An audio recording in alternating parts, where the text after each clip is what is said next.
성경은 문제에 대한 해답이다. 그러면 문제는 누가 일으킨 거죠? 문제는 우리가 일으켰어요. 근데 그거에 대한 해결책은 누가 주셔요? 하나님께서 주시는 거예요. 근데 생각해보면 이게 말이 안 맞지 않습니까? 죄를 내가 지었으면 죄값을 누가 담당해야 돼요? 죄 지은 사람이 감당해야죠. 그런데 그거를 하나님께서는 어떻게 하시겠다고요? 너희의 죄값을 너희에게 돌리지 않았다라고 얘기하는 거예요. 그러면 죄를, 우리가 지은 죄를 우리가 감당하지 않으면 그러면 이 죄를 어떻게 처리할 거냐는 거예요. 그게 처리가 되지 않으면 우리는 절대로 하나님 앞에 나아갈 수가 없는 거죠. 그래서 오늘 이 창세기 3장은요, 우리가 잘 아는 말씀이지만 구속사라고 하는 우리의 구원의 메시지에 있어서 핵심적인 말씀이 되는 겁니다. 창세기 3장의 구조를 우리가 살펴보면 1절부터 7절까지는 사탄의 유혹에 넘어지는 과정을 기록을 하고 있어요. 우리가 수요 예배 때 창세기 2장에 돕는 배필을 지으시는 하나님의 비밀에 대해서 말씀을 드렸습니다. 그런데 이제 그렇게 아름답게 창조되어지고 하나님 보시기에 심히 좋았더라 했던 그곳에 뭐가 들어오는 겁니까? 죄가 들어오기 시작하는 거예요. 8절에서 13절까지는요, 그 죄로 말미암아 벌거벗은 자기를 보게 돼서 하나님의 음성을 피하여 두려워서 숨었다라고 하는 이 아담의 고백이 나오게 되죠. 그리고 14절에서 19절까지는 그 죄에 대한 문제, 그 죄의 문제를 네가 선악과 따먹어서 죄 지었으니까 네가 해결해라고 하는 것이 아니라 누가 하리라?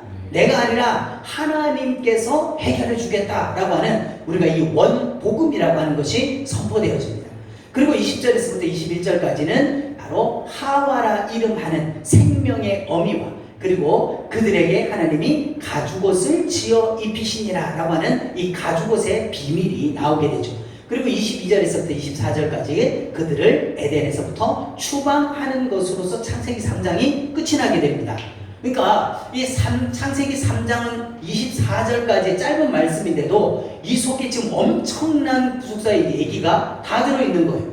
사실 3장 하나만 가지고 일주일간 부흥회를 해도 돼요. 그런데 오늘 우리가 그 말씀 안에 있는 핵심, 그 비밀을 한번 찾아봅니다. 그럼 3장의 중심 주제는요, 하나님께서 아담을 만드실 때 생기를 불어넣어서 생명이 되게 하셨다. 우리가 2장에서 사람을 창조하시고 하나님께서 만드신 그 가운데 거기에서 하나님의 우리의 형상을 따라 우리의 모양대로 사람을 만들고 이렇게 얘기해요. 그 형상과 모양이라고 하는 것은 폼이 아닙니다. 우리 껍데기, 이 모습을 말하는 것이 아니라 하나님의 성품을 담도록 했다는 거예요. 하나님을 아는 지혜를 넣었다는 거죠. 그리고 그 속에다가 그냥 껍데기만 그런 게 아니라 하나님의 생기를 불어넣어서 생명이 되게 했다는 것은 하나님께서 사람을 만들 때 어떤 대상으로 만드셨다? 교제의 인격적인 대상을 만들었어요. 이거의 가장 큰 증거가 뭡니까? 짐승들은 아무리 똑똑한 것 같고 대단한 무리 생활을 해도 하나님을 찾지 않습니다. 왜냐하면 그들에게는 영이 없기 때문에 하나님을 찾을 수 있는 지식이 없다는 거예요. 근데 사람은 어디에 있든지 간에 하나님을 찾는, 절대자를 찾는 이 마음이 부어져 있어요. 그래서 하나님께서는 인간에게 생명이 되게 하셨다라고 하는 거죠. 그래서 하나님과 사람은요, 서로 이렇게 인격적으로 교제할 수 있는 대상으로 만들어졌어요. 그리고 하나님께서는 그들이 거주할 수 있는 에덴을 창설하시고 거기에다가 사람을 두셨어요. 이 에덴 동산은 하나님의 나라인 거죠. 하나님이 통치하시고 왕이신 하나님이 통치하시고 그 하나님의 백성이 되는 아담과 하와가 함께 사는, 그래서 그 하나님의 나라를 지으셨어요. 그리고 어떻게 됩니까? 돕는 배필을 지으리라 하시면서 아담에게 짝을 만들어 주시죠.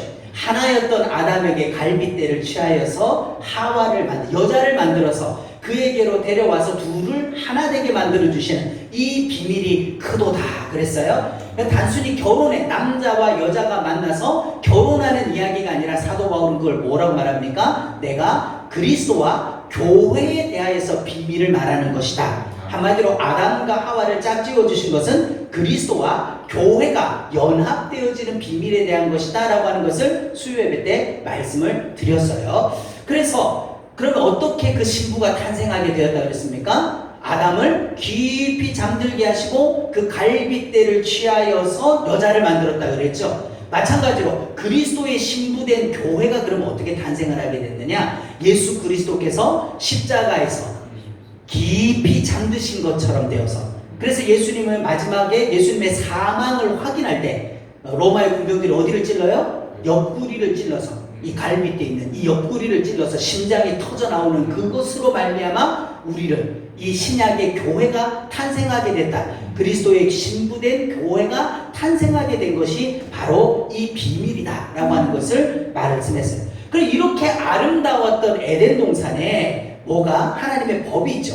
여러분, 나라가 성립되기 위해서 세 가지 조건이 필요한데, 첫째, 다스리는 왕이 있어야 되고요, 두 번째, 백성이 있어야 되고, 세 번째는 땅과 법이 있어야 됩니다.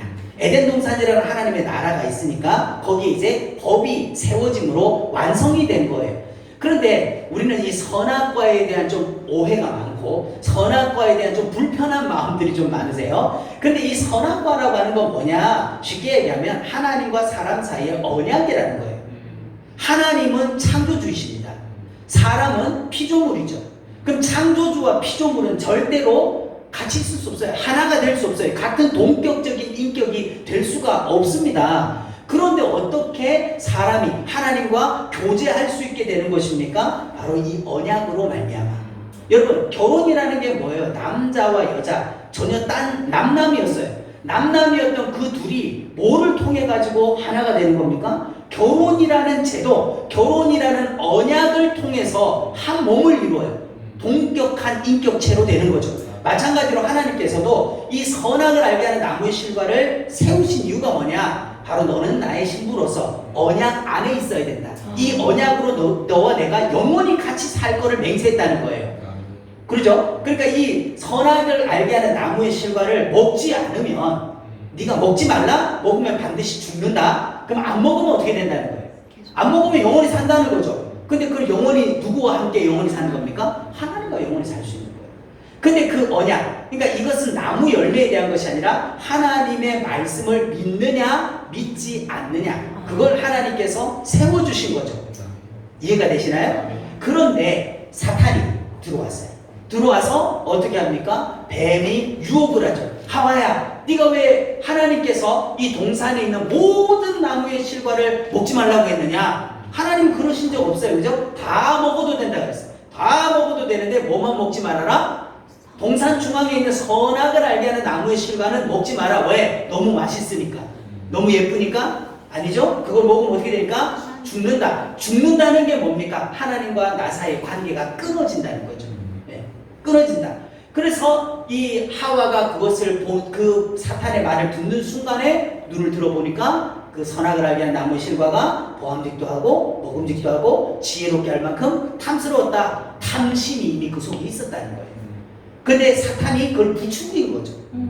내 속에 원래 따먹고 싶었다는 거야. 저게 뭘까? 근데 하나님, 자기 생각이 있었어요. 근데 사탄이 그거 먹어봐. 먹어도 괜찮아. 안 죽는다. 죽지 않는다. 그리고 네가 하나님같이 될 거야 라고 하니까 따먹게 됐다는 거죠. 그럼 누구 말을 들었어요? 하나님의 말을 들어야 되는 인간이 누구의 말을 듣게 됩니까? 사탄의 말을 들은 거죠. 누구 말을 들을 거냐는 거예요. 그래서 호세아서에서는 너희가 아담과도 같이 언약을 어겼다 그랬어요. 그러니까 선악과를 따먹은 것은 단순하게 과일 열매 하나 따먹고 죽은 게 아니라 하나님의 언약을 어겨버린 거죠. 유대인들이 율법을 범하는 것과 같은 거예요. 그러면 율법을 어기면 죄값은 뭐죠? 사망, 반드시 죽는다. 그러니까 율법을 어기면 죽는다라고 하는 것이 선악과를 따먹으면 죽는다라고 하는 것과 동일한 거예요. 그러니까 하나님과 언약을 어겼으니까 그들은 파혼이죠. 같이 살 수가 없는 거예요. 그래서 어떻게 합니까? 그러면 이런 일을 만든 뱀의 정체가 뭐냐? 왜 하나님께서는 그럼 선악과라는 걸 통해서 아담과 하와를 통해서 이 일을 하느냐? 하나님은 궁극적으로 원하시는 건 뭡니까? 감추어져 있던 죄를 드러내는 거죠. 그리고 그 죄의 배후에 있던 뱀이라는 이 정체를, 사탄이라는 정체를 드러내는 것입니다. 그래서 요한계시록 20장 2절에 용을 잡으니 옛날에 있었던 뱀이 어디에 있었던 거예요? 지금 창세기 3장에 있던 이게 옛 뱀이야. 옛날에는 뱀으로, 지금은 마귀요 사탄이라고 하는 그 용을 누가 잡습니까? 땅꾼이 잡는 게 아니고 뱀이야 뱀 차요 이게 아니라 누가요? 예수 그리스도께서 철장으로 만국을 다스리신 그 하나님의 아들이 오셔가지고 뱀을 잡았다 이 말이에요. 그래서 어떻게 됩니까? 사탄이 이제는 선악과를 따먹으로 말미암아 이제 하나님의 언약을 배반하게 되니까 뭐가 들어오게 됐어요? 아담과 하와가 문을 활짝 열고 죄의 문을 열어주게 됐죠. 이 죄로 말미암아 하나님과 사람이 분리됐어요. 그리고 아담의 후예들은요, 이 원죄 하에서 태어나는, 우리가 원하지 않아도 우리가 선악과를 먹지 않았어도 누구의 후손이기 때문에 아담의 씨로 말미암아 오기 때문에, 그래서 아담은 단순하게 생물학적으로 인류의 조상만을 말하는 것이 아니라 뭡니까? 우리 인간의 모든 죄의 시작, 그 죄를 쓰게 된 대표성이네, 대표자. 아담 한 사람이 범죄함으로 말미암아 모든 사람이 죄를 짓고 죄가 세상에 들어옴으로 모든 사람에게 사망이 이르렀다. 한 사람이 그랬대요. 한 사람이. 그러면 여러분 보세요. 예수 그리스도께서 우리를 구원하시기 위해서 예수님이 70억 명이 있어야 되고 73억의 예수님이 계셔야 우리가 구원이 됩니까? 1대1로? 그게 아니죠. 모든 인류의 죄를 대속하기 위해서 예수님이 뭐가 되셨어요? 대표자가 되신 거죠. 아담처럼 첫사람 아담은 생명이지만 마지막 아담은 살려주는 영이 되셔서 아담이 지었던 한 사람의 죄로 모든 사람이 죽게 됐으니까 한 사람이 모든 사람의 죄를 감당하면 모든 사람이 그리스도 안에서 다 살 수 있게 된다는 걸 보여주는 거죠. 그래서 이 분리되고 나서요, 하나님, 죄인은 의로우신 하나님과 함께 거할 수가 없으니까 추방당했어요. 우리로 말하면 이혼한 거죠. 너 나가, 우리 집에서 같이 살 수 없어, 나랑 못 살아. 그래서 추방을 당했어요. 이때 추방당한 인류가 하나님께로 돌아갈 길이 있다 없다? 없었다는 거예요. 왜요? 쫓아내면서 하나님이 두 도는 불칼로서 생명나무에 이르는 길을 막아버렸어요. 막아버려가지고 아무도 거기로 들어갈 수가 없어요. 그것을 구약시대에는 뭐로 나타납니까? 성막의 휘장으로서, 성소와 지성소가 휘장으로 가로막혀서 절대로 제사장, 대제사장이랄지라도 피 없이는 거기에 들어갈 수가 없어요. 피가 있다는 건 죽어야 된다는 거예요. 죽어야만. 그죠? 그 피 없이는 들어갈 수 없도록 가려놨어요. 그리고 구약의 성전에도 역시 마찬가지예요. 성막이 끝나고 솔로몬의 성전이 졌어도 여전히 휘장은 가로막혀 있었다는 거죠. 그것이 바로 길이 없다, no way, 길이 없다는 표시였다는 거예요. 그러니까 하나님은 그들을 의로우신 하나님은 불의해진 이 백성들을 쫓아낼 수밖에 없었죠. 그래서 쫓아내니까 하나님 나라에서 누구를 잃어버린 거예요? 백성이 없어졌어요. 하나님의, 그러니까 백성이 없어졌으니까 아까 나라를 구성하는 사이의 요소 중에 하나가 없어졌잖아요. 그러니까 어떻게? 하나님의 나라가 파괴가 되어버린 거예요. 그러면 여러분, 전지전능하신 하나님께서 이 자기 백성을 잃어버리시고 하나님이 보시기에 심히 좋았더라 하신 그 창조의 세계가 파괴된 것을 그냥 보고만 계실 수 있느냐? 아니라는 거죠. 그걸 회복시키는 것. 자기의 잃어버린 백성들을 다시 찾아서 자기의 이름의 명예를 회복시키시는 거, 이게 바로 우리의 구원이라는 거예요. 구원. 우리가 잘나서 그런 게 아니에요. 우리가 대단해서 그런 게 아니라 하나님은 나를 위하며 내 이름의 영광을 다른 자에게 주지 아니하리라, 이사야서 말씀하신 것처럼 죄인을 다시 의롭다 해서 찾아오는 것 자체가 누구의 이름을 회복하는 겁니까? 하나님의 이름의 영광을 회복하는 거라요. 그 일을 위해서 예수님을 보내시고 예수님은 그 일을 성취하시고 성령님은 우리 안에서 그 일을 이루어 가시는 거죠. 아멘. 그런데 그 일이 이루어지기까지는 누가 왕노릇을 합니까? 이제 원래는 에덴 동산에서는 하나님이 왕이셨는데 에덴에서 쫓겨났어요. 쫓겨난 인류에게 누가 왕이 되는 겁니까? 사탄이 왕이 되는 거죠. 사망이 왕노릇하게 됐다라고 하는 것을 성경은 증언을 하고 있습니다. 그러니까 쉽게 얘기하면 사무엘상을 보면요, 백성들이 사무엘에게 와서 우리에게도 왕을 주소서 이렇게 얘기를 하는 거예요.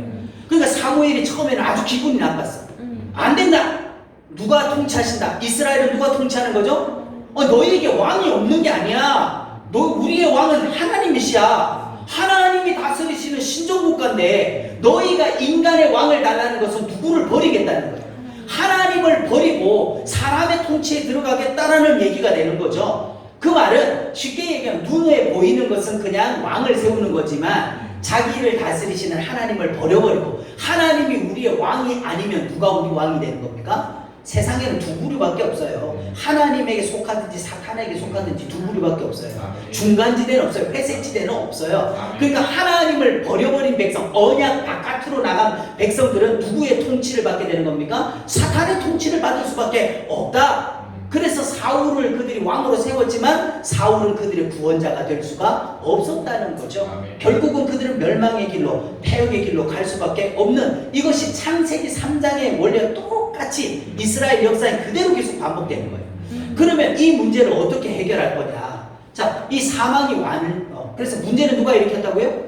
문제는 사고는 내가 쳤어. 근데 뒷수습은 우리 애기들이요 가서 사고 치잖아요. 그러면 그 뒷수습을 누가 해야 돼요? 부모가 가서 뒷수습을 해야 돼. 문제를 우리가 일으켰는데 그 문제에 대해서 네가 해결해라 이럴 수가 없는 거예요. 왜? 우리는 해결할 능력이 있다 없다? 없어요. 돈을 준다고 해결되는 것도 아니고 내 권세로 지식으로 해결되는 게 아니기 때문에. 그럼 그 문제를 누가 해결해야 되냐? 내가 너로 여자와 원수가 되게 하겠다. 복음을 주시는 거예요. 여기에서 우리가 창세기 3장 15절을 묵상하면서 제일 먼저 생각해야 될 게, 하나님은 율법을 먼저 주신 겁니까? 복음을 먼저 주신 겁니까? 율법이? 구약은 율법인가요? 여러분 창세기 3장 15절이 복음이라잖아요. 복음. 하나님은 뭘 주셨어요? 복음을 먼저 주셨다고요. 복음을 먼저 주셨는데 문제는 뭐냐? 복음이 되려면 뭐를 알아야 되는 거예요? 죄를 알아야 돼요. 여러분 의사가 내 인생에 아주 감사하고 그러려면요 뭐가 돼? 내가 죽을 병 한번 걸려보세요. 그러면 의사가 되게 고맙게 느껴져요. 근데 평소에 건강하면요 병원도 약국도 나에게 별로 관심이 없어요. 오늘날 이 시대 많은 영혼들이 왜 교회에 관심이 없죠? 왜 복음에 관심이 없죠? 자기 영혼이 병들어 죽게 된 걸 모르기 때문에. 자기 영혼이 얼마만큼 처절하게 죄인인 걸 모르니까 복음을 찾질 않는 거죠. 그래서 하나님께서는 복음을 먼저 주시고, 이 복음이 복음 되게 하기 위해서 바울의 말처럼 율법이 중간에 끼어들어온 거예요. 가입을 한 거예요. 너희가 얼마나 철저하게 죄인인지 한번 봐라. 네가 어떻게 너 스스로 의로워질 수 있는지 한번 봐라. 율법을 다 지킬 수 있냐? 하나도 못 지키지 않냐? 근데 사도 바울이 사울일 때, 바울이 되기 전에 자기는 뭐라 그랬어요? 나는 율법으로 흠이 없는 자다. 왜? 몰라서 그랬다는 거예요. 몰라서. 근데 나중에 진짜 율법을 제대로 깨닫고 보니까 뭐가 돼요? 내가 흠이 없는 존재가 아니라 나는 죄인 중에 괴수다. 그게 바울만 그렇게 돼야 되나요? 우리도 똑같은 거예요. 그럴 때 복음을 만나게 되는 거죠. 그런데 이 원수가 되게 하는 이 일을 네가 해라. 나는 이제 방법 알려줬으니까 네가 해라 그런 게 아니라 누가 하리라? 내가 하리라. 하나님께서 하시겠다는 거예요. 우리는 할 능력이 없어요. 우리는 할 지식도 없어요. 자원도 없어요. 아무것도 없어. 그러니까 여자의 후손을 보내서 내가 이 일을 하겠다. 그러면서 창세기 3장에서는요 죄인을 구원하겠다는 이 말씀, 창세기 3장 15절은 누구에게 선포한 거냐는 거예요.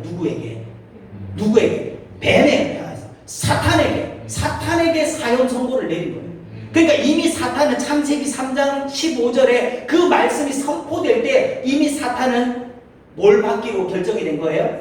네, 이미 죽음이 결정된 게, 사탄의 멸망이 결정된 거예요. 그런데 그것이 이루어지는 것은 언제까지입니까? 마지막 요한계시록에 주님 재림하실 때에 그 일을 이루실 거예요. 그러니까 창세기 3장 15절에 복음으로부터 시작해서 예수님이 마지막 재림으로 그것을 다 이루시기 그 사이에 사탄은 잠깐 왕노릇하면서 우리를 괴롭히는 거예요. 그렇지만 우리는 뱀이 이긴다, 여자의 후손이 이긴다? 여자의 후손이 이긴다는 결론을 알고 있어요. 그렇기 때문에 우리는 두려워할 필요가 있다 없다? 없다는 거죠. 여러분 재방송 볼 때 두려울 필요 없어요. 막 축구 경기라든 야구 경기라든 스포츠를 하는데 생방송을 볼 때 결과를 모르니까. 그런데 이미 재방송을 볼 때는 뭐죠? 이겼어 이미 3대 빵으로 이겼고 2대 빵으로 이기고 2점 치고 있다가도 3골 넣어가지고 2대 3으로 역전승한 결과를 알고 있으면 편안하게 경기를 즐기는 거예요. 우리의 믿음의 담력이 뭐냐? 누가 이기셨다? 주님이 이기셨다. 요한계시록은 그 이김에 대한 선포라는 거죠. 그래서 이 창세기 3장 15절은 세 마디로 되어져 있는데, 첫째, 이 세상은 이제 창세기 3장 15절 이후로부터 이 세상은 두 부류로 나뉘어진다는 거예요. 뱀의 후손에 속할 것이냐 여자의 후손에 속할 것이냐. 구약 성경의 모든 족보는 뭘 얘기하고 있는 거예요?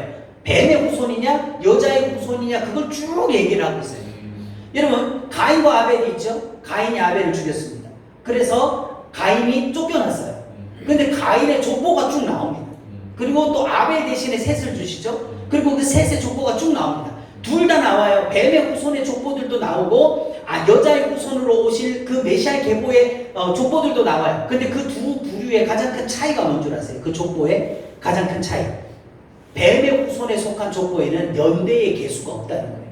몇 년을 살았다는 계수가 없어요. 하나님의 관심이 전혀 없다. 걔들은 존재하지만 하나님 입장에서는 전혀 존재하지 않아요. 그러나 여자의 후손의 후손들은 어떻게 하죠? 아담이 몇 세를 살고 죽고 노아가 몇 세를 살고 죽고 그 연대를 다 계수를 해요. 하나님 앞에 기억된 인생들이 된다는 거죠. 그럼 오늘날 우리의 인생에서도요. 뱀의 후손과 여자의 후손은 나뉘는데 이것이 불신자들에게만 적용되는 거냐? 그렇지 않아요. 성경은 1차 독자가 누굽니까? 성경을 읽는 1차 구독자가 누구예요? 성도들이에요. 믿는 성도들에게 특별히 모세오경, 창세기, 출애굽기, 레위기, 민수기, 신명기를 모세가 쓴 5권의 책인데 이 모세오경은 누구에게 선포한 겁니까? 출애굽한 이스라엘 백성들에게 얘기한 거예요. 그렇다면 오늘날 교회 안에서도 뱀의 후손과 여자의 후손은 얼마든지 나뉘어질 수 있다라고 하는 것은 우리는 간과해서는 안 되는 거죠. 그리고 나뉘어진 것만 아니라 이 둘 사이에는 여자의 후손과 뱀의 후손은 서로 원수가 되게 하겠다. 서로 적대감이 친해질 수가 없어요. 으르렁거리고 싸움이 있고 이들은 전쟁, 영적 전쟁이 벌어지게 된다는 거죠. 그런데 결론은 누가 이긴다? 여자의 후손이 승리한다. 뱀의 머리를 밟아서 이기게 될 것이다. 여자의 후손의 승리로 끝난다 라고 하는 것을 말씀을 하는 거죠. 자, 그러면 사탄의 머리를 상하게 하는 방도 여자의 후손이 와서 뱀의 머리를 깨트릴 거다 라고 했는데 이걸 어떻게 하느냐라고 하는 거죠. 어떤 방법으로 뱀의 머리를 깨뜨릴까? 네. 우리는 신약 성경을 가지고 있기 때문에 어떻게 한다는 것을 알 수 있어요. 그러나 구약의 성도들은 이것을 알았을까요? 몰랐죠. 그렇지만 어렴풋이 알죠. 사도 바울이 이것을 깨닫고 디모데후서 1장 10절에 이렇게 얘기합니다. 이제는 우리 구주 예수 그리스도 예수의 나타나심으로 말미암아 나타났다. 한마디로 사탄의 머리를 깨뜨릴 방도가 뭐냐? 예수님이 육신을 입고 이 땅에 오셔가지고 뭐를 지심으로? 십자가를 지심으로 말미암아 사망의 세력을 잡은 자 마귀를 없이 할 것이라는 게 나타났다는 거예요. 나타났어. 이해되시면 아멘? 그죠? 나타났습니다. 근데 문제는 예수님이 십자가에 죽으신 것으로만 끝나버렸다면 오히려 사망이 생명을 먹어버리게 돼요. 그렇지 않습니까? 예수님이 죽으신 걸로 끝났다면. 그런데 3일 만에 뭐 하셨어요? 부활하셔서 사망을 패하셨다는 건 부활하셨다는 거예요. 부활하셔서 복음으로 자, 이 사망을 패한 것, 사망이 패해졌다는 건 곧 뭐가 끝났다는 거죠? 사망을 요구하는 죄값이 끝났다는 거예요. 죄의 삭시 사망이니까 사망이 끝났다는 얘기는 죄값이 끝났다는 거죠. 그래서 예수님께서 십자가에서 달려서 마지막으로 외치실 게 테텔레스타이, 다 이루었다. 그 말은 지불이 완료됐다. 이미 끝났다 이런 얘기예요. 네, 이미 지불이 끝났다는 거예요. 뭐에 대해서? 사망의 요구에 대한 지불이 끝나버린 거예요. 그것이 바로 곧 복음이라는 거예요. 이 복음으로서 생명과 썩지 아니하실 것을 또한 드러냈다. 부활과 그 영광의 역사를 하나님께서 드러내셨다는 거예요. 할렐루야. 그럼 사탄의 머리를 상하게 하는 게 뭐냐? 골로새서 2장 15절에 십자가로 그들을 이기셨다는 거예요. 여러분 이게 엄청난 거라는 거죠. 십자가로 사탄의 모든 사망의 권세를 패해버리셨다. 끝내버리셨다. 그런데 고린도전서 2장 7절에 이것은 감추어졌던 것이었다는 거예요. 왜 하나님께서 이것을 감춰두셨을까요? 근데 오늘날 우리는 어떻게 이걸 알게 됐을까요? 우리가 성경을 한 맥독하고 나니까 막 십자가가 보이죠. 김나인 집사님. 그죠? 막 기도를 막 하고 철학들 막 시작하고 나니까 막 갑자기 막 십자가 막 오죠. 이렇게 막 들어오고 막 보이고 막 성령의 감동이 오고 음성이 들리고 그렇습니까? 아니죠. 우리도 누구로 말미암아? 내 안에 성령님으로 말미암아. 아멘. 성령님이 깨닫게 해주지 않으면요, 교회를 10년, 20년, 30년 다녀도 십자가를 몰라요. 아멘. 그 비밀을, 신비를 알 수가 없는 거예요. 아멘. 근데 오늘 내가 예수를 믿었다고 해요. 그 십자가가 내 속에 믿어지는 사람이 있어요. 아멘. 금방 길거리에서 복음 전하는데 그게 믿어져 버리는 사람이 있어요. 아멘. 왜 그럴까요? 누구의 역사예요? 성령님의 역사예요. 하나님의 택하심에, 아멘. 그 하나님의 전적인 은혜의 택하심을 따라 남은 자들이 그걸 알게 되는 거죠. 근데 왜 하나님께서는 이 십자가로 말미암아 사망의 권세를 패할 때까지 이걸 감춰두셨을까? 창세로부터 지금에 이르기까지 감추어졌던 비밀이라고 그랬어요. 왜 비밀로 하셨죠? 만약에 사탄이 이미 창세기 3장 15절에는 아담과 하와만 그 소리를 들은 게 아니라 누구도 그 소리 들었어요. 사탄도 그 소리 들었어요. 아, 여자의 후손이 오면 내 머리가 깨지겠구나. 내 머리 박살나겠구나. 그래서 구약은 뭐예요? 구약은 어떻게든 여자의 후손이 못 오게 하려고 죽이는 거야. 그래서 여자의 후손의 계보에 속해 있는 뭐 유다의 씨를 말려버리고 다윗의 씨를 말려버리고 막 계속 죽이는 이유가 뭐냐? 여자의 후손이 안 오면 사탄이 안 죽을 거 아니에요. 그래서 구약은 계속 죽고 계속 죽이는 거예요. 그런데 예수님이 십자가에서 부활하시고 난 이후로부터는 사망이 더 이상 힘을 쓸 수가 없게 되죠. 근데 만약 보세요. 예수님을 십자가에서 못 박으면 3일 만에 살아나서 지 머리가 깨진다는 걸 사탄이 알면 예수님 죽인다 안 죽인다? 안 죽이죠. 그래도 여기 다 죽일 사람들이에요. 네? 예수님을 십자가에 못 박아 죽여서 그분이 3일 만에 다시 살아나면 자기의 사망의 권세가 박살난다는 걸 만약 사탄이 알았다면 절대로 예수님을 십자가에 죽이지 않는다 이 말이에요. 그것을 유대인들에게도 감춰둬서 예수님을 십자가에 죽게끔 하는 그 일인 거예요. 감춰뒀다는 거예요. 그런데 우리는 어떻게 알았냐면 그 감추어진 비밀이 어떻게 우리에게 알려지게 된 거죠? 우리는 바로 십자가의 피로 대속함을 받고 그 성령의 은혜가 우리 속에 부어짐으로 말미암아 이 십자가의 은혜가 보이기 시작한 거예요. 근데 그것도요, 우리가 내가 죄인 중에 괴수라는 걸 깨닫고 회개한 사람만 그런 거예요. 그래서 원복음을 믿고 깨달은 아담이요. 여러분, 복음을 제일 먼저 들은 사람이 누굽니까? 아담이에요, 아담. 그렇지 않습니까? 창세기 3장 15절을 제일 먼저 들은 사람이 아담이잖아요. 그래서 아담이 창세기 3장 15절에 그 말씀을 듣고 나서마자 그의 아내를 이름을 뭐라고 불렀다고요? 하와라. 이때 하와라는 이름이 지워지는 거예요. 창세기 2장에서 그냥 남자와 여자예요. 네. 남자와 여자예요. 자기 부인의 이름이 없었어요. 그냥 내게서 나가서 갖고 왔으니 여자라 하리라 그랬어요, 아담이.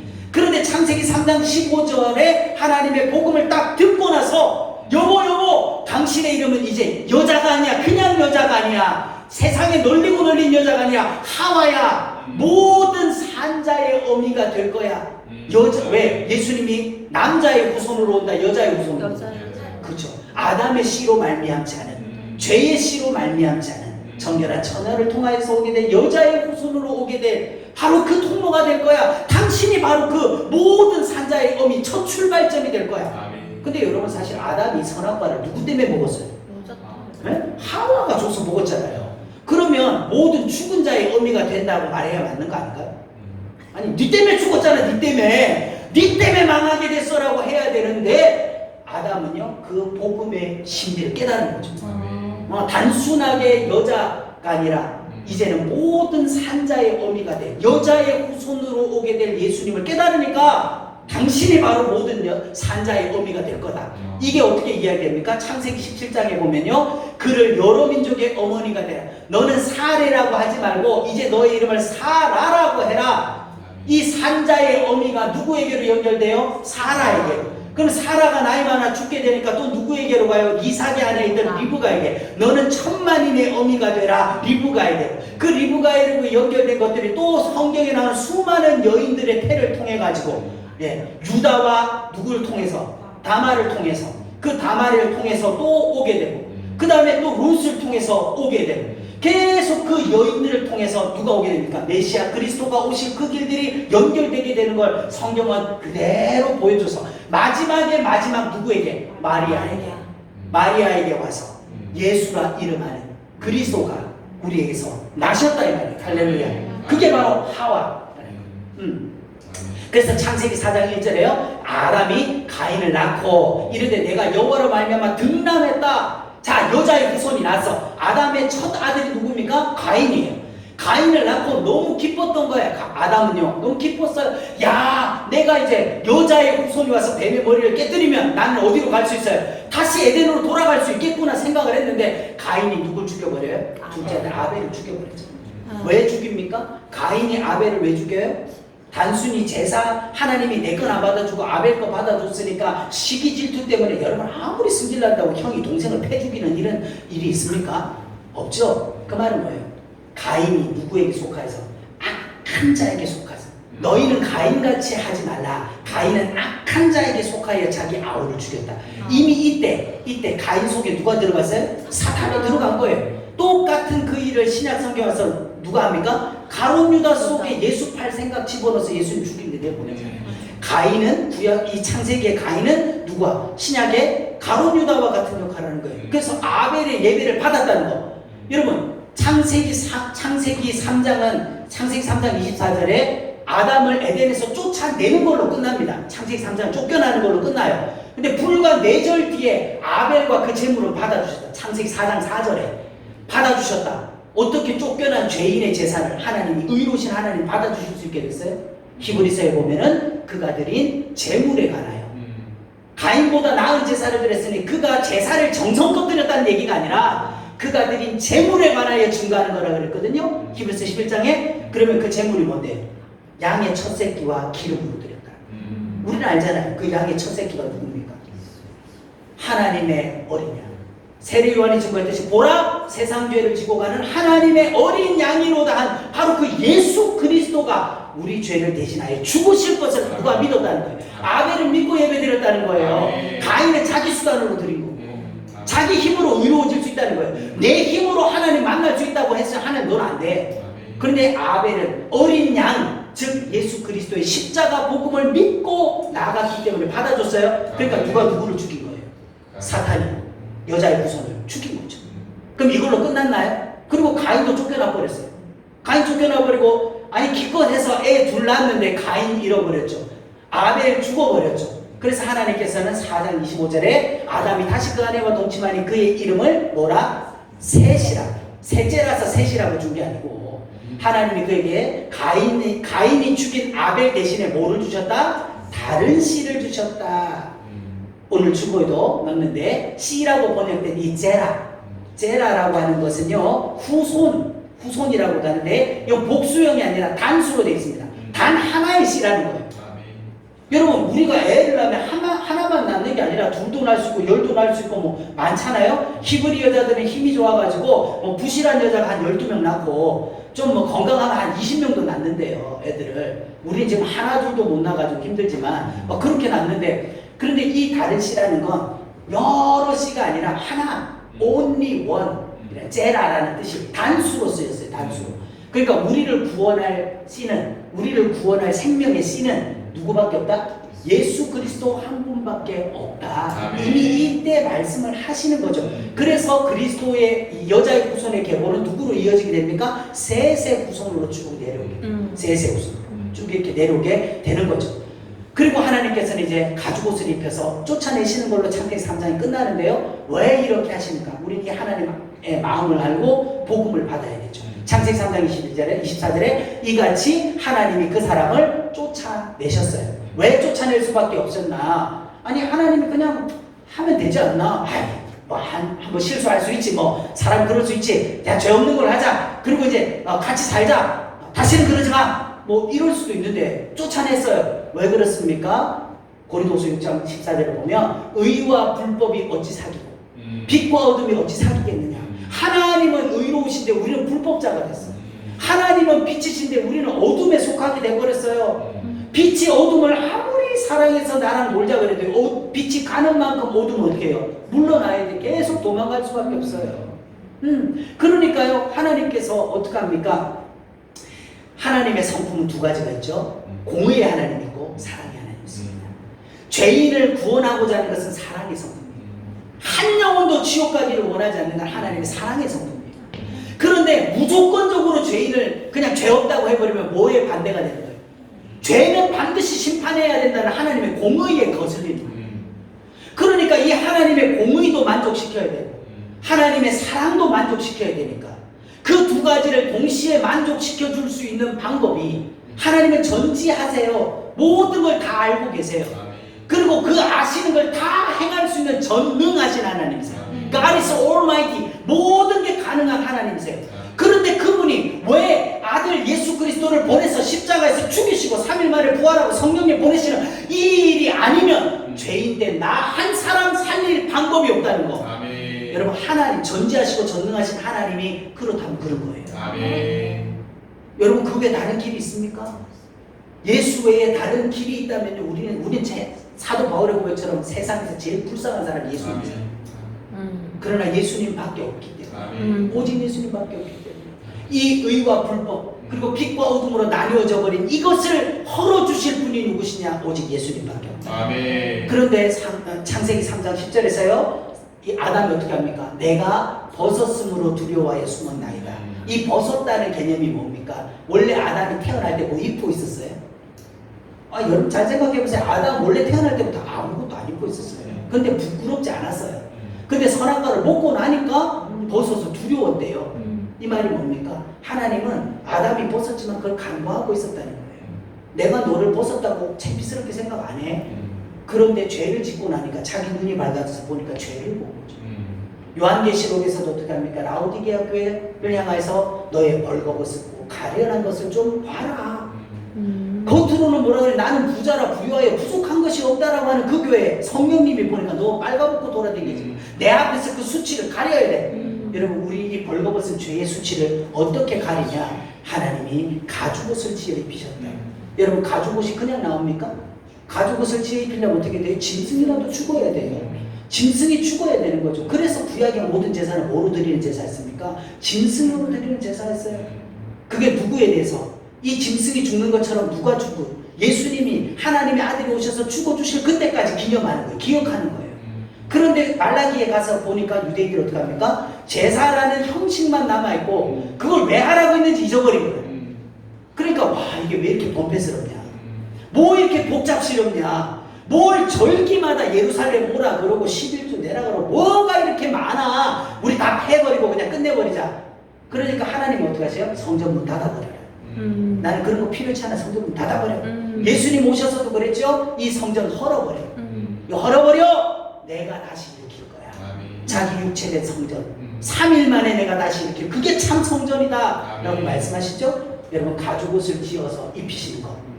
이건 뭐예요? 구약에는요 2번에 쫓아내신 이스라엘 백성들은 2번 쫓겨나는 경우예요. 첫째, 이 아담이 에덴 동산에 쫓겨난 거. 두 번째는 언제입니까? 바벨론의 포로로 쫓겨가는 거. 그들이 유다 왕국이 망하고 바벨론 포로로 끌려가죠. 그래서 하나님께서 어떻게 합니까? 바벨론에서 70년의 기한이 차면 내가 너희를 어떻게 돌아오게 하리라. 가죽옷을 지어 입히신 것은 내가 반드시 너희를 벌거벗은 게 아니라 의롭다고 의의 옷을 입혀서 너희를 돌아오게 해줄 것에 대한 예표였다는 거예요. 그러면 짐승이 죽어서 가죽옷을 입히듯이 우리에게는 어떻게 그 옷을 입혀줘요? 예수 그리스도의 짐승의 가죽을 벗기듯이 십자가에서 예수님을 다 벗겨서 그 피와 물로서 우리를 피로 값주고 사서 그 그리스도의 대속으로 우리를 불러서 하나님의 것으로 돌아오게 했다는 거예요. 아멘. 여러분 이 은혜를 우리가 알고 이 은혜가 우리 속에 젖어진다면요 뭐가 우리가 교회 다니면서 뭘 더 요구를 할 수 있는 아들의 목숨 좋은 예레미야 29장에서도요 여호와의 말씀이니라 너희를 향한 나의 생각을 내가 안 하니 뭐다 평안이요 재앙이 아니라 내가 너희에게 미래와 소망을 주는 거다. 아멘. 지금 예레미야를 기록할 이 당시의 유대의 형편은 어떤데요? 풍전등화 말 그대로 지금 나라가 지금 존폐 위기에 있는 겁니다. 바벨론 침입에서 나라가 지금 망해가는 거예요. 다 망해서 포로로 끌려가고 있는 그 상황에 아니 우리 현실은 지금 보면 너무 절망이고 좌절이고 전부 무너지는데 아니 하나님 이게 뭔 말입니까? 하나님의 생각이 평안이면 우리 잘 먹고 잘 살아야 되는 거 아닙니까? 근데 어떻게 이렇게 되는 겁니까? 이 말은 뭐예요? 이 땅에서 잘 먹고 잘 살겠다 하나님이 그걸 말하고 있는 것이 아니죠. 하나님이 쫓아내신 그들을 가죽옷을 지어서 돌려 입히듯이 돌아오게 하듯이 바로 미래에 대한 희망과 소망이라는 게 뭡니까? 죄인을 의롭다, 예수 그리스도로 말미암아 죄인을 의롭다 하여서 내가 너희를 어떻게 돌아오게 해주겠다. 아멘. 여러분, 유대인들만 돌아가야 되는 겁니까? 오늘날 우리가 예수 믿는 우리 모두가 다 뭐를 입고 예수 그리스도의 의의 옷을 입고 하나님께로 돌아가야 될 존재라는 걸 아멘. 절대 잊어버려서는 안 된다는 것이죠. 할렐루야. 아멘. 우리가 한 주를 살아가면서요, 적용을 한번 하면 하나님과 성도의 관계를 유지시켜주는 언약은 주님의 피로 세우신 새 언약이다. 아멘. 구약은 옛 언약이죠.